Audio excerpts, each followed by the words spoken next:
to get going, but who knew that what the Cowboys haven't had much success doing all season long would get them out of a jam in Week 13. An explosive 14 points in the third quarter seals the deal for the Dallas Cowboys against the New York Giants. The Cowboys feasting on the New York Giants on Thanksgiving Day. 27-20 the final in AT&T Stadium, securing their 8th straight win over the Giants in their first win at home of the year. Welcome into Cowboys Rewind. I'm Nicole Hutchison, and I'm going to rewind you through it all. Growing up, listen, my parents always told me not to play with my food. Well, the Cowboys offense were playing with theirs for quite a bit after putting together flawless first 2 drives and coming away with only field goals. It wasn't until Demarvion Overshown took matters into his own hands. Blows up the running back, gets pressure on Drew Lock, and tips the pass into himself and takes it in for the pick 6. He and the Dallas defense were again on point for a full 4 quarters. This offense, well, silent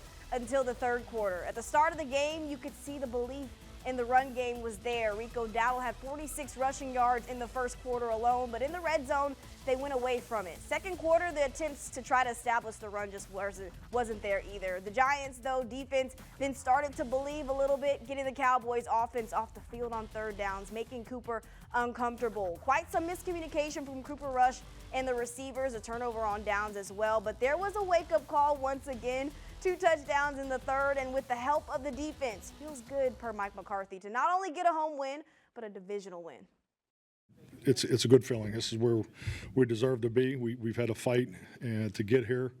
We're still in the valley of adversity. You know, we've taken 2 steps forward, but we still got a long ways to go, and we recognize that. And that's the fun part about it, because if you could just see these guys work every day, their resiliency is evident, positive attitude. So, as long as we, if we can just, get blessed with some good health here, and hopefully the guys that were injured today, we'll get good news on them moving forward quickly. But yeah, we just got to stay the course, and sometimes you don't get into your rhythm right away. Some teams came out of the gate smoking in September. I mean, you look at Detroit today. I had a chance to watch some of them. I mean, they've been playing good football all year. So I'm hopeful that because of the way we've worked and the adversity that we're going through, that our best days are ahead of us.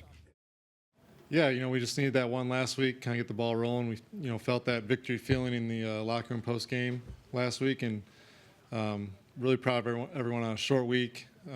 It's always tough, always hard, and another game of complimentary football. Turnovers turned to touchdowns, defense playing well in the first half again. So I think everyone's kind of coming together, feeling good about it. Last week, people were talking about winning out. Is that a feeling, a real feeling in this locker room? Y'all can get back in this playoff thing about winning out. Yeah, that's always the goal, and just on to the next one now. Tommy Yarsh, DallasCowboys.com. Cooper, having Brandon Cooks back out there, what did that do for you as a quarterback in this offense? It's big. I mean, a veteran guy, it's, made big catch after big catch throughout his whole career. Can do a lot of different things, receiver-wise, and showed up today in big moments. Touchdown, great catch running through the ball there, and then the last play at third down, kind of put it out there a little too far, but he made a great play, and sometimes it comes down to that. And sometimes it just comes down to the Dallas Cowboys just digging deep within themselves. I mean, if you think about it, before that matchup against the Giants, they were 3-7. Now they're 5-7, trying to play with some belief. Well, actually really believing in this team. And it has a lot to do with this defense playing at an all-time high right now. Are they back to being the best defense in the NFL? That's up next here on Cowboys Rewind. Cowboys Rewind is brought to you by AT&T, official sponsor of the Dallas Cowboys, and by SWBC Mortgage, customized solutions to help you meet your personal and business goals. Visit swbc.com.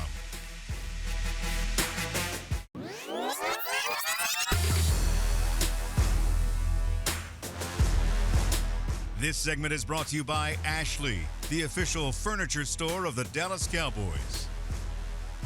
It's the season of giving, but the Dallas defense was not generous at all on Thanksgiving Day against the New York Giants, holding the New York Giants to 10 points, 10 until the fourth quarter. The Giants were able to kick a field goal to start the fourth quarter and put together a touchdown drive late in the game, about 2 minutes left. But it was because this defense was just a little bit tired. I mean, they were on the field way too long in the first half. But this defense played physical. They were flying to the ball instead of putting into words of how well they played, though. Here's just a play to back it up. Donovan Wilson absolutely playing lights out. 3rd and 8 in second quarter. Dallas sinking their teeth, and Zimmer showing a 6-man pressure, drops 2 linebackers and sends Donovan Wilson instead to let him eat. That Cowboys defense had 6 sacks. Mike Zimmer was in his duffel with the blitz packages. The third down defense was on point, holding the Giants to 25% on third downs. The front 7 had Drew Lock and the Giants offense looking like the Mr. Crab meme, and they played so well. The secondary's job came with ease. 131 passing yards on the day for the Giants. 2 takeaways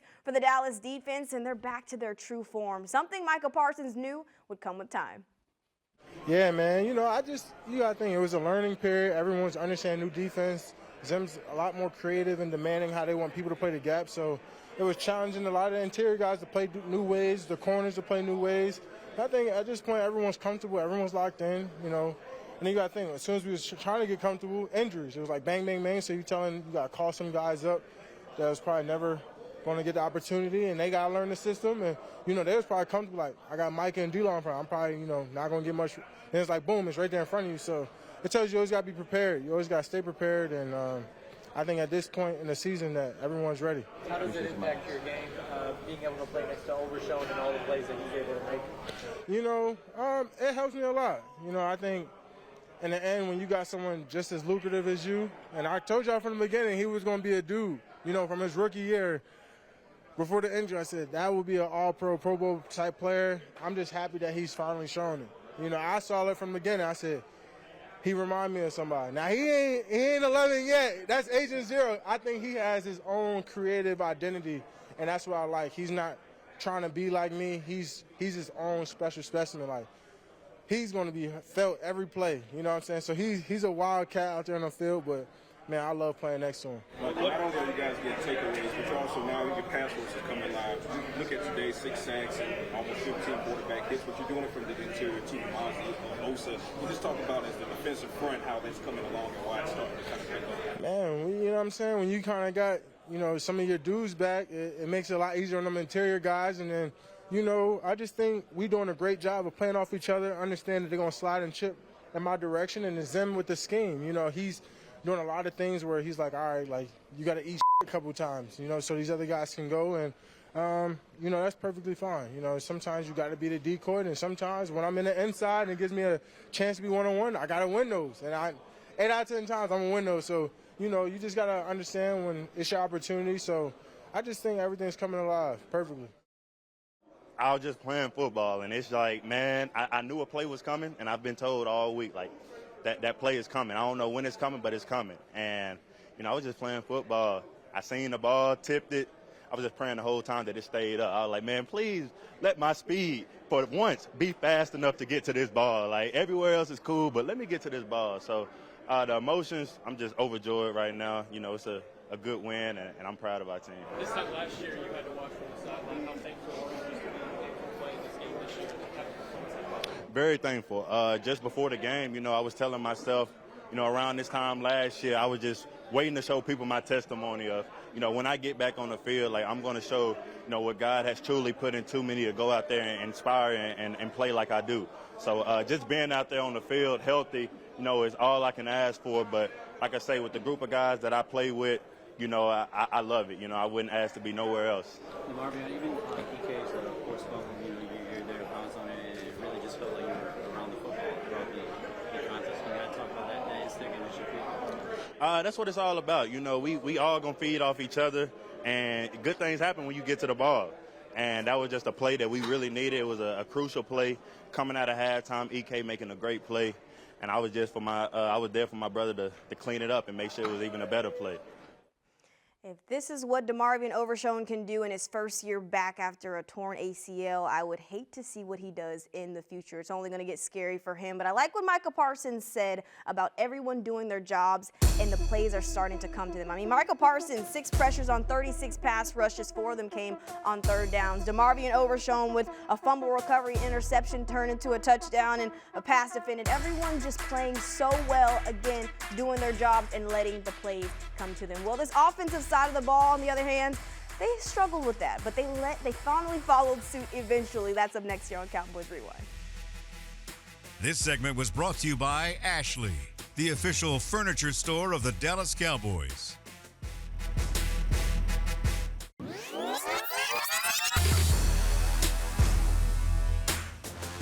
Good things happen when you can establish your run game. Well, when you can't, the proof's in the pudding because it showed up in the Cowboys' first 2 red zone trips. Running the run game through Rico Dowdle led to big plays, the 3rd down conversions. I mean, even when they were behind the chains, the Cowboys finished with their 2nd highest single game 3rd down conversion percentage. That was 47%.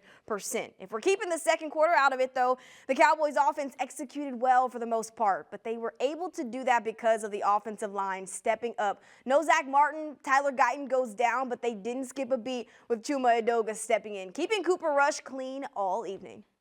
You know, if any of us go down, like not only do I have my brother's back, but he has mine. So when we come in there's no drop off, you know, straight domination. So yeah.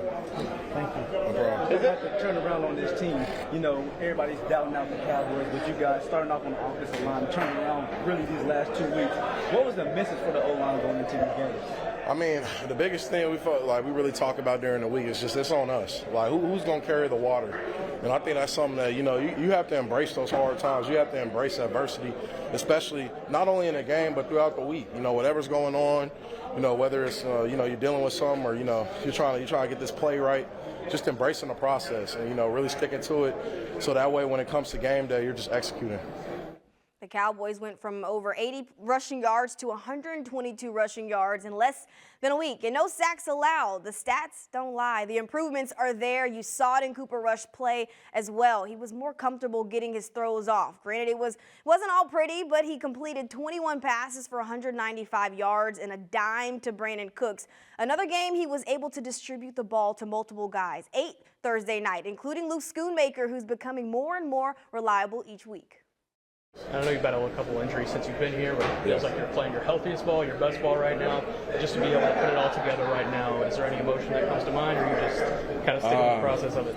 Yeah, certainly stick to the process, but I think just having the fun that I am is definitely the emotional side, and I think being able to make the most out of my opportunities and have fun with it, and then, you know, other guys that do big stuff in the room too, just having fun with them and appreciating all that we do. Is the fun the emotional part of it just because of what you've been through? Yeah, it really is. That's I think what it translates to.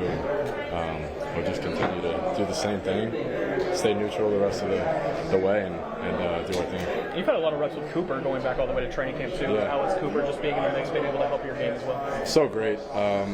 Yeah, he'll connect with us before practice, after practice, during practice, just making sure we're on the same page. He'll grab us after, and we'll run some routes, the timing, and the footwork and everything like that. And he's just someone great to work with because very even-keeled, but a great IQ in the game. So it's awesome to work with him. If you just look at the stat sheet alone, Luke Schoonmaker had 5 catches on 6 targets for 33 yards. May not seem like a lot, but his protection was great. He had a couple of big 1st down catches, so that obviously stands out. This offense, though, building on top of building. They won the time of possession battle, also 317 total yards of offense. Again, still room for improvement, but Rico Dowdle, a huge part of that improvement. It's Rico Dowdle time. That's up next here on Cowboys Rewind. Closed captioning is brought to you by the Texas Lottery. Cowboys scratch tickets from the Texas Lottery are here. Play today. And to watch more Dallas Cowboys content on your connected TV, download the Cowboys Now app on Amazon Fire, Roku, and Apple TV. Here we go. Give it to him. Dowdle right up the gut and in. Touchdown, Dallas. I've been waiting for this moment because, unlike a lot of people, I knew Rico Dowdle had it in him. Rico Dowdle with his first rushing touchdown of the year, and his 112 rushing yards made him the first Cowboys running back since last year, 2023 season, Tony Pollard in against Arizona. Now, this was no doubt, of course, surrounding Rico Dowdle's name, but he just proved that he's making everybody put respect on it. It feels great. You know, got to give all the credit to those guys up front. They were able to get movement, a little bit of space, and we were able to make it go, and paid off well for us. But definitely feel great getting that first one, for sure. Rico, you mentioned the guys up front. You're dealing with a lot of different bodies because of injuries and stuff. Just how impressive has it been for those guys to step up into their roles? Very impressive. Honestly, like if you watch last week and this week, I think those guys did a hell of a job up front. But that just come with the preparation those guys put in and staying ready for when their opportunity come and making the most of it. So kudos to them, for sure. Earlier in the season, you talked about getting a lot of carries helps you get in a rhythm and get consistent. Do you feel like you're finally able to do that in the last couple of weeks? Yeah, for sure. Like I've been firm on that since the beginning with the flow, getting in that rhythm, and I think it's shown for itself. It speaks for itself, and definitely. What about doing this on Thanksgiving and this for this audience on this day? What does that mean to you, having this performance in this moment? That means a lot. Like I said, thanks for everybody coming out. You know, time to go eat for sure, but definitely means a lot. Come out here and have this type of performance. Like I said, get a credit to those guys up front. Get my first rushing touchdown of the season and my first 100-yard game. So definitely feels good for me and means a lot to get that dub. Definitely needed this win. Is that crazy to say, that your first rushing touchdown? Yeah, for sure. I got 3 receiving, but definitely crazy. My first rushing one of the season. Fine though. Yeah, Mike said that last week against the Commanders, they won the ground and pound. What was the mentality this week? Was it also going to get the run game going? Yeah, for sure. You know, I think we started off real strong, running it first quarter and stuff like that, and then we had a couple. We had like 3 different drives, but definitely that's been an point of emphasis for the past couple weeks to get the running game going, and I think we did that past 2 weeks for sure.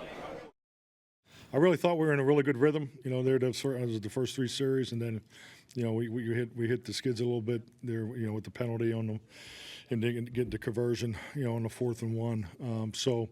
You know, I would have liked to have had him. I wish I had him in better position earlier in the game.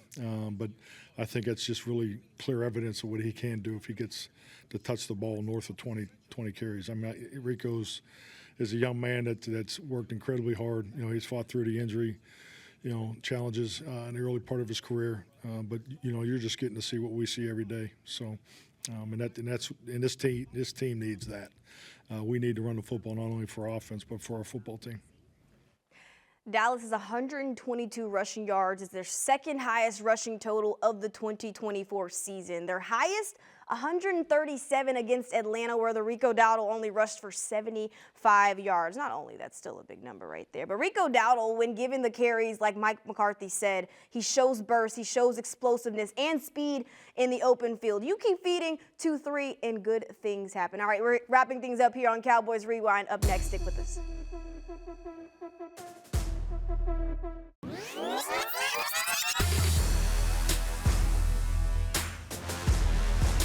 Cowboys Rewind was brought to you by AT&T, official sponsor of the Dallas Cowboys, and by SWBC Mortgage, customized solutions to help you meet your personal and business goals.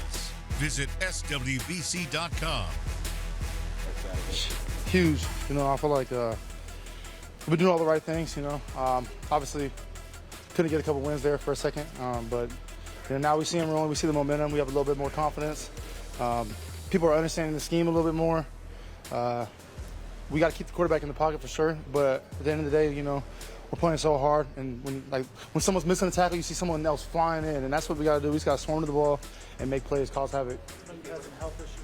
Well, if there was no one that stopped believing in this team, it was certainly Jerry Jones, it was head coach Mike McCarthy, and it was also this entire defense. So it feels good to finally see that belief now translated over onto the field, specifically hearing that from Eric Kendricks. That's good to hear. But welcome back into Cowboys Rewind. Nicole Hutchison here to wrap things up. Now, injuries on top of injuries continuing to still get the best of this Dallas Cowboys team in Week 13. You had Tyler Guyton, who went down in the first quarter with an ankle and knee injury. He was back in field goal protection, but no update just yet on his injury. Wanye Thomas also was carted off of the field in the second quarter with a knee injury, did not return to play in the game against the New York Giants. Then Josh Butler, who had an amazing game against the Washington Commanders, a career-high game, actually went down with a non-contact knee injury as well. Again, no injury updates on those guys, but still praying for a healthy recovery and speedy recovery for all of those guys. But now you turn to the new page, right? They've played 3 games in 11 days. Dallas now gets a chance to reset, and rest up and prepare for the Cincinnati Bengals and use this time to get guys healthy. There's a possibility that you could expect DeMarcus Lawrence to even come back. So that's some good things to hear. But this Cowboys team, let's take a look at this. Now feeling some confidence, right? Micah Parsons, you got to look at the evidence right here. Micah Parsons tweeting a message. We ain't done. It's simple, straight like that. I mean, they're back in AT&T Stadium heading to take on the Cincinnati Bengals. They now have 1 game under their belt at home. No longer winless. They have another one looking for their second one. Can they make it 2 straight? Because it doesn't get easy after that. Well, it does. They have the Panthers, then they have also another team in the Tampa Bay Buccaneers that is going to be a challenge. Can the Cowboys get their second straight win at home? We'll find out.